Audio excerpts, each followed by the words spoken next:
ወደ ብልጽግና ያደረገው መለወጥ በኦሮሚያ በትግራይ አማራና አፋር ዛሬም ድረስ ክቡር ዶክተር ደሳለኝ ቁርበት አንጥፉልኝ እንዳለው ስጋ በሊታ ያስመስለዋል።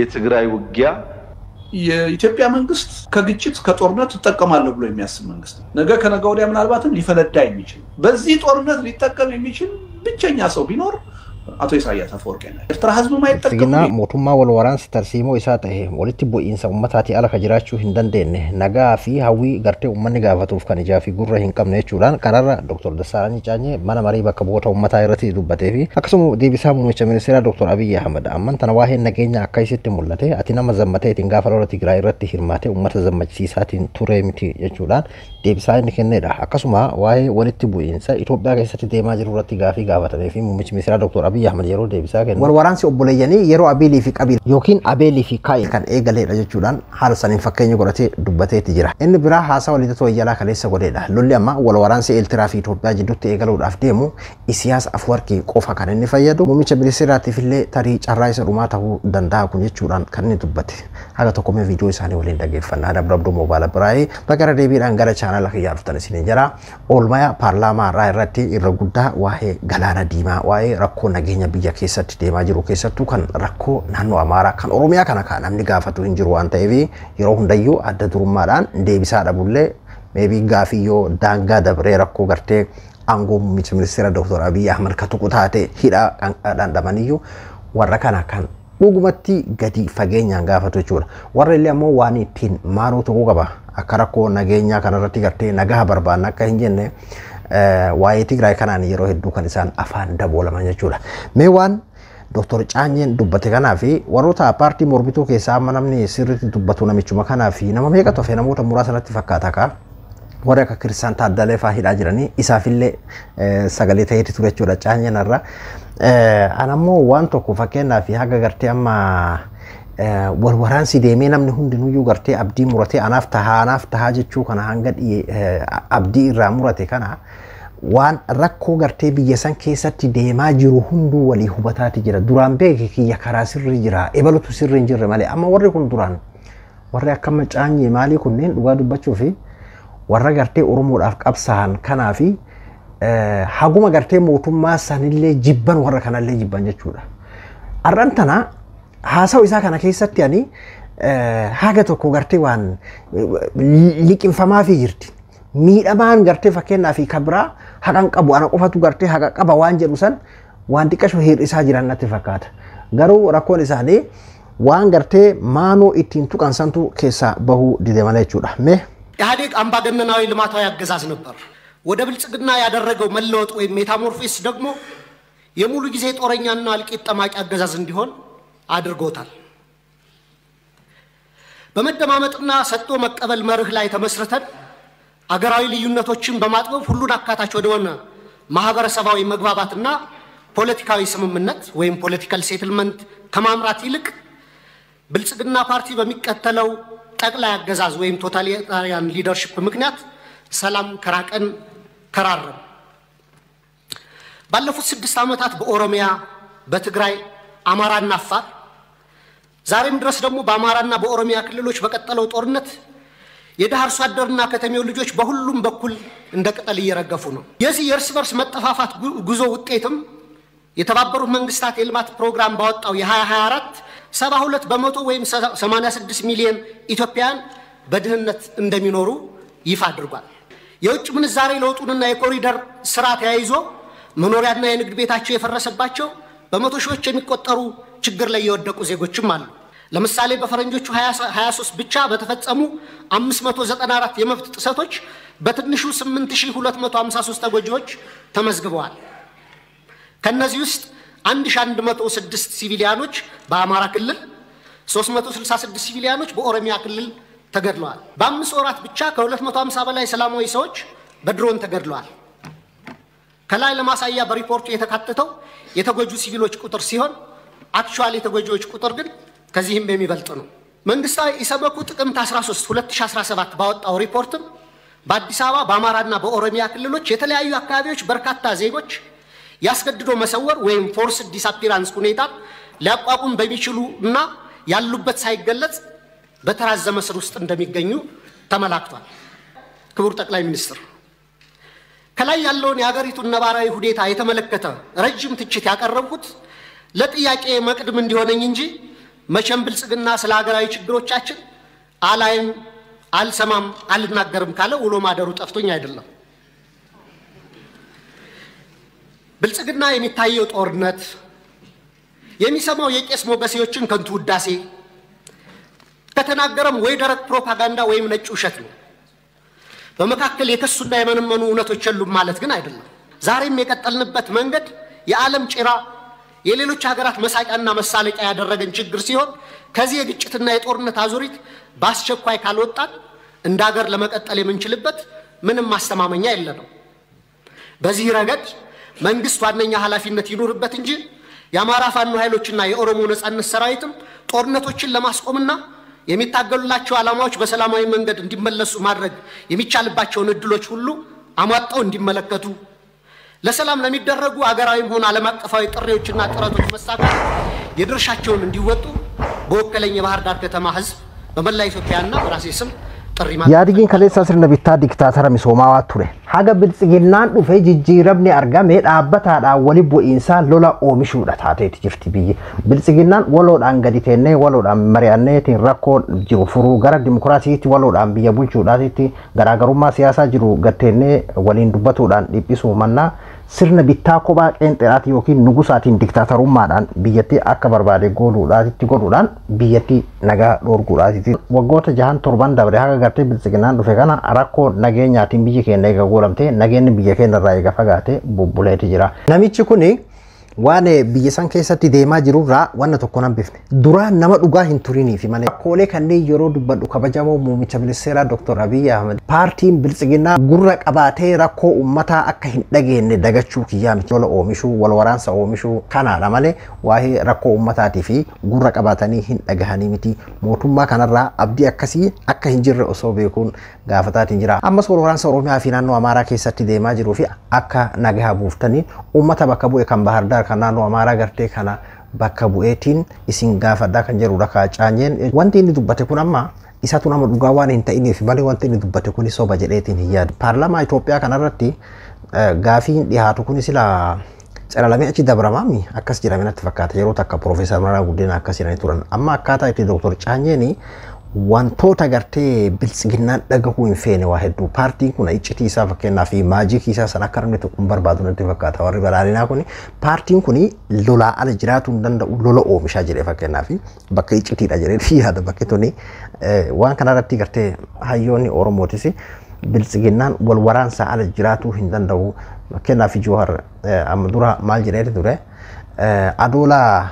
adoola godhateetiin naannoo Finfinnee kana keessa kiroodarii kana keessa adoola godhatee jiraachuu barbaada biyya guutuu gartee wal waraansaan gubee haala waan akkas jedhuudha namichi Dr. Caanyeen kun illee kan inni dubbate jechuudha Dassaalan Caanyee kunis kan inni dubbate jechuudha mee deebisaa muummichi ministeera Dr. Abiy Ahmed ክቡር ዶክተር ደሳለኝ ሰፋ ያለ የጥያቄ መቅድም ካነበቡልን በኋላ አንድ ጥያቄ ጠይቀዋል። በዚያ ጥያቄያቸውም ራሳቸው ምላሽ ሰጥተዋል። አንደኛ ይሄን ጦር ሰባቂ መንግስት በዚህ ልክ ክሪቲሳይዝ ሲያደርጉት ህዝብ እንዳይወጣ እንዳይገባ እንዳይማር እንዳያርስ ማዳበሪያ እንዳይወስድ ያደረገውን ኃይል ምን ነው አላየውም አልሰማውም አሉት። ከሁሉ ደግሞ የገረመኝ በርሶና በርሶ ፓርቲ ግንባር ቀደም ተዋናይነት የነበረውን የትግራይ ውጊያ ምን ነው የትግራይ ውጊያ ያሉት አዝማች አልነበሩ እንደርሶ? እነዚህ ሳቢዎች የማያውቁት ሀገር ሄዶ ቁርበት አንጥፉልኝ እንዳለው ስጋ በሊታ ያስመስለዋል። ይሄ አማ በከከና ማኖቱ ሲሰጀቹራ ጫኘለ yeroo gartee paartii kana yookiin ammoo mootummaa kana nama lola oomishu nama gartee lola tolchu nama gartee lola ala hin jiraatu jettee akkasti gartee yeroo lolaaf nuti lafa keessu sifi gartee paartiin keetilleen warra gartee gaafa dhihoo zammate warra zammachisiise warra hanga daangaadhaa deeme ummata akka zammatuudhaaf kakaase warra lola Tigraay san irratti gartee hanga bakka gartee wal waraansaatitti dhaqee achirratti hirmaateetiin ummata lolaaf oofaatiin ture hin turre akkuma gartee waraabessi biyya isa hin beeyne dhaqeetiin kal'oonaa afaa jedhe san fakkaataa dubbiin kee jechuudhaan cabacabaallee argate jechuudha asirratti abbichuuni dhugaa dubbachuuf yaa Dr. Caanyeen nama akkuma amma Dr. Abiy jedhe kuni deebisaan kuni dhuguma isa madaala maaliif jennaan namni tokko dhugaa kallattii ofii fedhu qofa irratti arrantana yookiin lola eeltiraadha balaaleffachuu qofa osoo hin ta'in gaafa Tigraay san bala'u jecha ar'antana wal qixxeessee naannoo Oromiyaa keessatti illee waboo fi faannoo illee jedhee wal qixxummaadhaan dubbate malee ani warri kun ilaalcha akkasii hin qabu. Mootummaa kana irra guddaa kanaannoo Oromiyaa keessaa kana maaliif daaraa godhee balleesseetiin gartee namni nagaan bahuu dadhabeeti galee jira maaliif gartee kanarraan balleessina jechuudha haala kan isaanii kana malee kan isaanii kana faallaa isaanii kana malee kan biraa maqaan kaasan jechuudha. Ar'antana numaa xiqqashoo wayyeessee oolaa fi yookiin waboo fi faannoonis akka gartee yaamicha addunyaan isinii godhaa jirtutti gattaa waliin mari'adhaa ar'antana jedhee malee xiqqashoo walitti dhiyeessee duraan ilaalcha akkanaa kana hin qaban. Ilaalcha akkasii keessatti nagarreen dhiifama. Duuba santu har'a dhugaa isaallee jalaa balleesse. Naannoo Oromiyaa kana keessa fakkeenyaaf har'a bakka bu'oota uummataa jedhamee achi keessanii tatta'a kun uffata aadaallee uffatee yeroo barbaade. Takkaa namootuma akkanatti gartee dhugaa jiru adii jiru akka dubbatan takkaa agartanii mootummaa jijjiiramaa kana jedhaniitu jijjiirama jechuudha alatti ni amma fakkeenyaaf warri Oromoo bakka bu'e kun takka akkasitti rakkoo akkasii har'a Oromiyaa keessa akkanatti nama dubbatu takkaa bitanii fakkeenyaaf.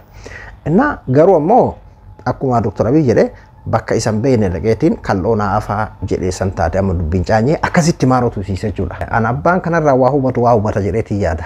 Lolli amma seeltiraa fi Itoophiyaa jidduutti eegaluun hin hafu. Akkuma caanyeen jedhamu kana asirratti illee meebii eenyutu laata maarotu qaa abbaan irraa waan kanarraa waa hubata jedheetii yaada. Gaafa sanitti namni nagaa bahu namni paartii sirriidhaa jedhamu Oromoo qofa kanarraa nagaa ba'e gaafa sanitti wal waraansi sirrii miti. Kan jechaa ture Oromoodha malee warri kun kan waan san keessatti hirmaatiin hin jiru. Akkuma amma Abiy jedhe kana deemanii haga achiitti zammatamuudha.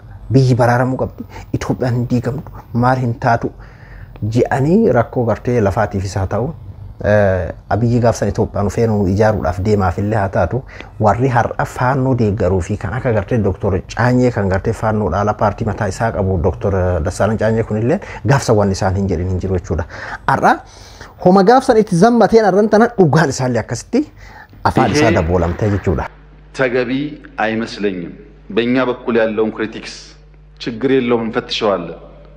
እርሶ ግን ትንሽ ሚዛን ቢጠብቁ ጠቃሚ ነበር ብዬ አስባለሁ። ስልክ ያለው ማይክ የያዘው ሁሉ የሚናገርበት ዘመን ነው ይሄ ዘመን። ሐሳብ በመግለጽ ሰው ይታሰራል ላሉት እርሶ እዚህ ፓርላማ አካባቢ ከመቅረቡ በፊት የዚህ ፓርላማ አባል ነበርኩ ነኝ። ቅድም እንዳደረጉት አይነት ግላጭ ስድብ አይፈቀድም ፓርላማ ውስጥ ነበርንበት እናቀዋለን። ሰው በንግግሩ የሚታሰር ከሆነ ጦረኛ፣ ግጭት ጨማቂ፣ ጆሮ የሌለው ከሚል በላይ ስድብ ምን አለ? እዚህ ፍለፊታችን ሆነው እየተሳደቡ እንኳን ካልታሰሩ ሰው በንግግሩ ብቻ አይታሰርም ማለት ነው። ጦረኛ፣ ግጭት ጨማቂ፣ ጆሮ አልቦች ካሉ በኋላ ልክ እናስገባችኋለን በትጥቅ በሁለት ሳምንት 4 ኪሎ እንገባለን ቢጨምሩበት ግን እርሶም አይቀርሉት ነበር። በመሳደብ አይደለም። ከዚህ አልፎ በኃይል የተመረጠን መንግስት መናት ሲጨመርበት ነው ጸብ የሚመጣው። ዩቲዩብ ላይ የተናገረ ሁሉ ጋዜጠኛ ሆኖ ጋዜጠኞች ታሰሩ ያሉት እንደዚህ ዘመን መቼም የኢትዮጵያ ሕዝብ ይታዘባል። ከፓርላማም ውጭ ሰው እንዳሻው የሚናገርበት ዘመን ሁሉ ጉዳይ ፖለቲካ የሆነበት ዘመን ያለ አይመስለኝም። deebisa Dr. Dassaalany Caanyeetiif deebi'edha. Hayyoon naannoo Amaaraa akkasuma gartee aktiivistoonni adda addaa bakka bu'oota uummataa kana keessa gartee warroonni jiran warra akka Kiristaan Taaddalee fa'aa akka gartee akkasuma gaazexeessitoota akka Maskaram fa'aa jedheeti kan inni gaafate sababa yaada isaanii bilisaan dhiheeffataniif qofa mana hidhaatitti gartee ugguramaniiti jiran garaagarummaan gartee gaafa wayyaaneetiin homaan jiru gaafa wayyaaneetillee hidhamanii garuu hayxi hin argamu mana murtiitti deddeebi'uudhaa fi beelamni itti dheereffamuu qofa hayxi argamuu dhabuu qaba har'allee haaluma akkasiisanidha kan irratti gartee deemamaatiin jiru kan jirudha deebisaan asirratti kenna jechuudha yeroo har'an tana namni maayikii fi gartee bilbila harkaa qabu hundi yeroo dubbatudha yeroo namni hundi gartee itti gaazexeessaa ta'e kan YouTube irratti gartee dubbatu hundi gaazexeessaadha jedhamuttidha namni yaada isaa ibsateedhaaf osoo gartee kan hidhamu taate amma ati paarlaamaa kana keessatti gartee nu dura teessee paarlaamaa kana keessa osoo ati asirratti mana marii kanatti dhiyaatin an miseensa mana marii kanaatiin ture paarlaamaa kana dura gaafa gartee yaadi jechuu isaati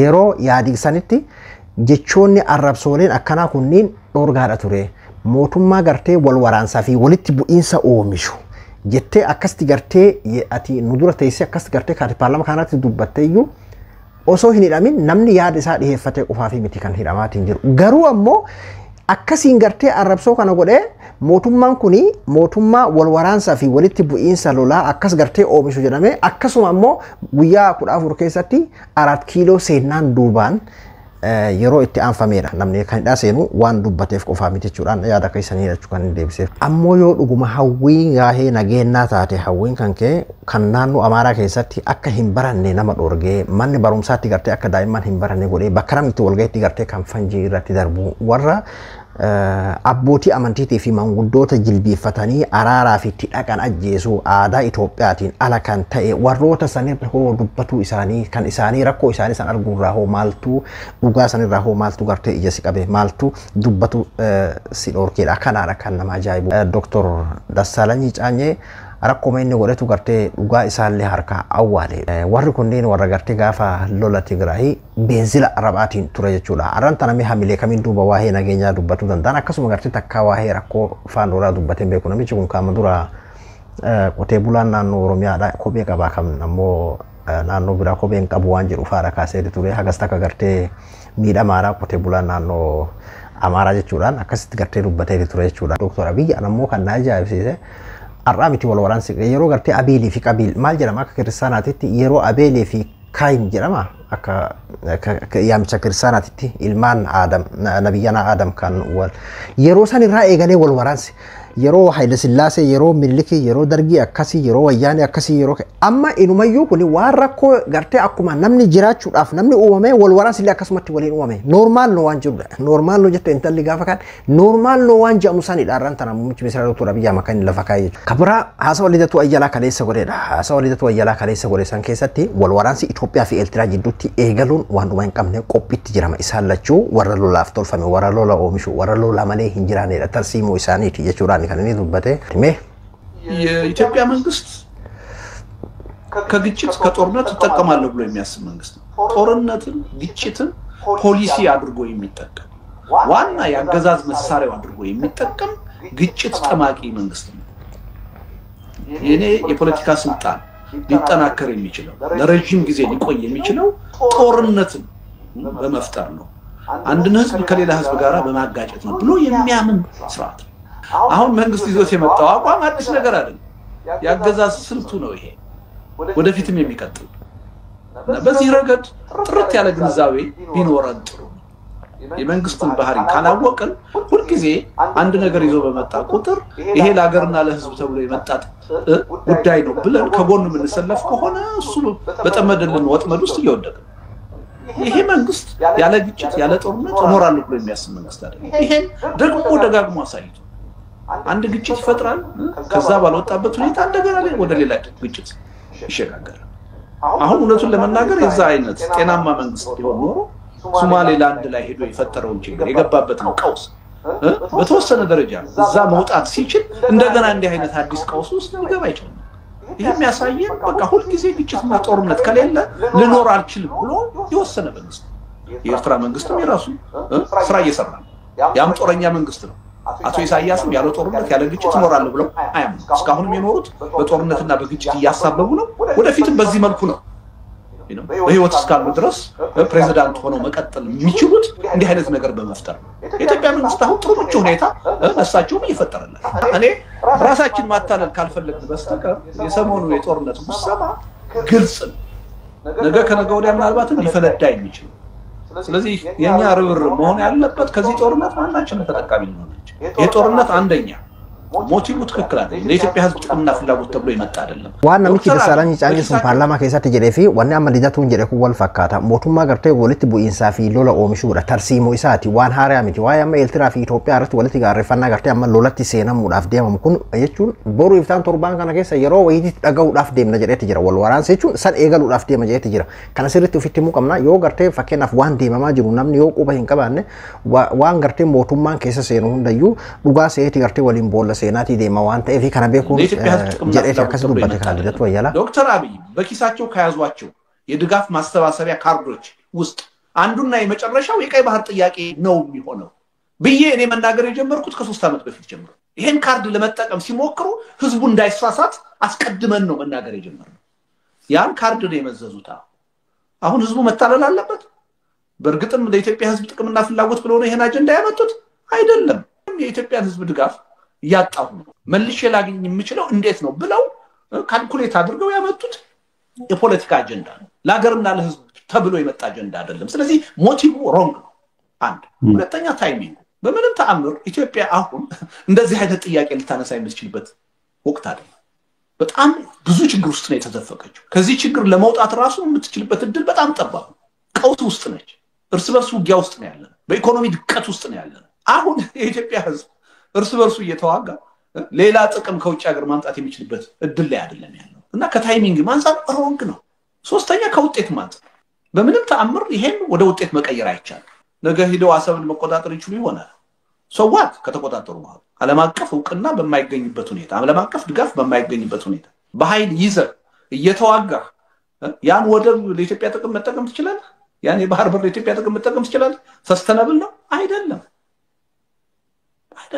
ለተኛ ይሄ በጣም ህገወጥ የሆነ እርምጃ በኢትዮጵያ ታሪክ የመጀመሪያ ነው የሚሆነው ሞገስ ስለዚህ ይሄ ጦርነት በፍጹም ለኢትዮጵያ ህዝብ ማይጠቅምም እንደው ሰከን ብሎ የራሱንም ፍላጎት በአግባቡ የሚያውቅ ቢሆን ለራሱ ስልጣንም ይሄ መንግስት አይጠቅመው ለኤርትራ ህዝብ አይጠቅምም ምናልባት የሚጠቅመው ካለ ሻቢያን ወይም አቶ ኢሳያስ ነው ሊጠቅም የሚችል ባድመ ወያኔ ያሉ ነበር 18 አመት አቶ ኢሳያስ ብሔራዊ ውትድርናውን ቋሚ አዋጅ አድርገው መቀጠል የቻሉት አሁን ከዶክተር አብይ መምጣት በኋላ ያ አጀንዳ ኦሬዲ ጊዜ አልፎበት ነበር አሁን አዲስ አጀንዳ ሰጣቸው ከዚህ በኋላ ደግሞ ባህርህን በኃይል ለማያዝ ግዛትህን በኃይል ለማያዝ የኢትዮጵያ መንግስት ተነስቶብሃል አውጆብሃል ይያሉ በስልጣን ላይ ይቀጥላሉ ሌላ ልማት አያውቁ ኢሳያስ ሌላ ስራ እኮ አይሰሩም ጦርነት ነው ስራቸው ስለዚህ ያን ስራቸውን አጠናክረው እንዲቀጥሉ እድል ይፈጥርላቸዋል በዚህ ጦርነት ሊጠቀም የሚችል ብቸኛ ሰው ቢኖር አቶ ኢሳያስ አፈወርቂ ነው ኤርትራ ህዝብ ማይጠቀምም የኢትዮጵያ ህዝብ ማይጠቀምም በውል ጥቅምና ፍላጎቱን ካወቀ የኢትዮጵያ መንግስት ማይጠቀምም እንደውም እድሜው ሊያሳስ ኢሳያስ አፈወርቂ ታድሩማ ከነት ሚልካው ወጋኩ ሰደጉቱ ባዱሜ አሳብ ባዱሜ ኦሶ ጀዱ አከሲን ገርቴ ፕሬዝዳንት ተይ ኢትፉፌዳ ሱን አማ የሮ ገርቴ ጀላ ሞፋዮኪን ኤክስፐርት ተይቲ አመን ተናብይ አጀንዳ ሃሪያ ከናኒ ኢሳ ከናን ሃሮም ሴፍ ጅራ አማሞ ኢትዮጵያን ኑቲካተ ኢትዮጵያን ገርቴ ኢሲ ወየረቴ አሳቢን ሲራ ፉዳቹ ዳፊ ከንጀሩዳን አማ ሀገጅሩ ኢሳ ከናን ጅራታ ኩኒ ኢሲያሲ ፊ ባዳሳ ጉዳዳ ከና ጉዳዳ ጀቹራን አከስቲ ገርቴ ቱበተቹ ለቶ ጀላ ኢሳ ከናት ማለት ሲኒ ፈካ አረብ አብዱ ሞባይል አብራይ ሃንኮፒ ብራቲ ወለደ ብኖቲ ናጋና ቱራ